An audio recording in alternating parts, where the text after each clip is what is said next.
সংস্কার যারা করছেন বা করতে এসেছেন, তারা অনেকে বাংলাদেশের স্থায়ী বাসিন্দা না, তারা বাংলাদেশে থাকেনি না। যে লোক ঢাকা শহরে রাস্তা চালায় না, ধরেন গাড়ি চালায় না, সেই লোক হচ্ছে ট্রাফিক আইন সংস্কার করবে। এটা কি সম্ভব? আমি আপনাকে একটা সাধারণ কথা বলি। এই সরকারের অধিকাংশ উপদেষ্টা বিদেশে পড়াশোনা করেছেন, অধিকাংশ উপদেষ্টা বছরের মধ্যে অন্তত 30 থেকে 50 দিন বিদেশে থাকেন। এই সরকারের সংস্কার কমিশন গুলিতে অধিকাংশ লোকজন বিদেশে পড়াশোনা করেছেন, এবং বিদেশে পড়াশোনা করলে এটাকে একটা বিশেষ যোগ্যতা হিসেবে দেখা যাচ্ছে। আমি এদের কাছে প্রশ্ন করতে চাই, এই সরকারের কাছে এসে ব্যাটারি রিক্সাওয়ালারা বললো আমরা চালাবো না। এই রিক্সায় যানবাহন পৃথিবীর কোথাও, কোনো সায়েন্সে কোথাও নাই।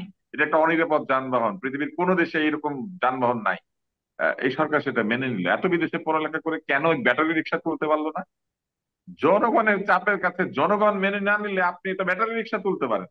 অথচ ব্যাটারি রিক্সা একটা ভয়াবহ দুর্ঘটনার জিনিস। জনগণের সাথে আলোচনা না করলে আপনি সাধারণ সড়ক দুর্ঘটনা পর্যন্ত কমাতে পারেন। আমি আপনাকে একটা জিনিস বলি, মাওয়াতে একটা ভীষণ দুর্ঘটনা হয়েছে। যে কোনো টোল বুথে বাস ঢুকতে পারবে কেন, এই প্রশ্নটা কেউ করছে না। আপনি আমাকে বলেন তো, আপনি তো বিদেশে থাকেন, বাস রাস্তার মাঝখান দিয়ে চলে? চলে না। কারণ বাসের কাজই হচ্ছে কিছুক্ষণ পর পর সে বাম দিকে অথবা ডান দিকে ট্রাফিকের আইন অনুযায়ী থামবে। সেজন্য বাস কি করে, ওই ফুটপাতের কাছে দিয়ে চলে, যাতে সে সারাক্ষণ ডাইনে বামে করে অন্যের রাস্তা বন্ধ না করে। টোল বুথে যে কোনো বুথের মধ্যে বাস ঢুকতে পারবে না।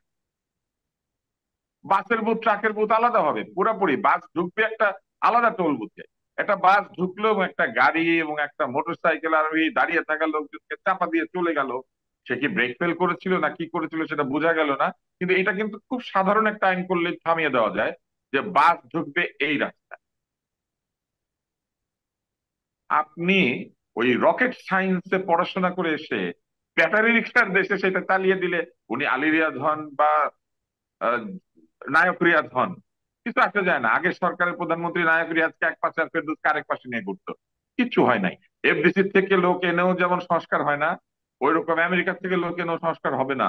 এই ভদ্রলোক বাজার থেকে বের হলে কারণ বাজারে গিয়ে মাছ পাড়া দিয়ে বাজার করেন না, উস্তা খেয়ে কলার খোসায় পড়ে যান না। আমি কারণ বাজারে যে আমি জানি যে কারণ বাজারে কলার খোসা হচ্ছে সবচেয়ে বড় বিপদ। কারণ বাজারে তরকারির পচা গন্ধ হচ্ছে সবচেয়ে বড় বিপদ।